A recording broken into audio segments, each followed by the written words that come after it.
paper. So when we stop the music, you have control. If you're still in the position in the paper, you're good. But if you're off, out. Okay. Judges. Okay. Okay, can I get instruction, please? Arlene, listen to me, okay? Okay, quiet, please. Listen to have fun, okay? We will play the music. Then you will march, exercise, okay? When it is stopped, and you're still stepping both of your feet centered in the paper, you are still in. Okay? But if you march one of your foot is not properly in the paper, you're out. Judges.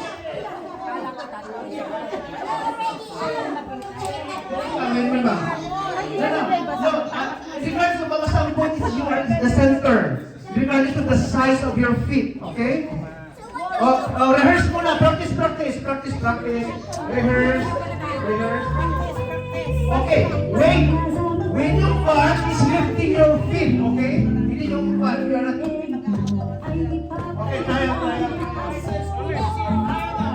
Okay, the good news is there's no one winner, but we have 5. The last 5 will have a prize. Courtesy of Ida Muli is a round trip ticket to Niagara Falls. Okay. Okay, are you ready? Blindfold, not to over your nose. Not just for the blinds, not for the nose. If they are off one thing, Eyes, please. Eyes. that's right here. And when you march, look forward. Okay? Look straight, not sideways. Okay. Walang hawakan po. Walang hawakan po. Okay.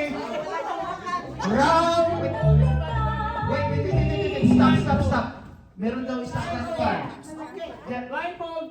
Again, you will do this for fun, not for prize. You will see if your memory and your body synchronize to the music and to the paper. Okay, all together, let's have the music.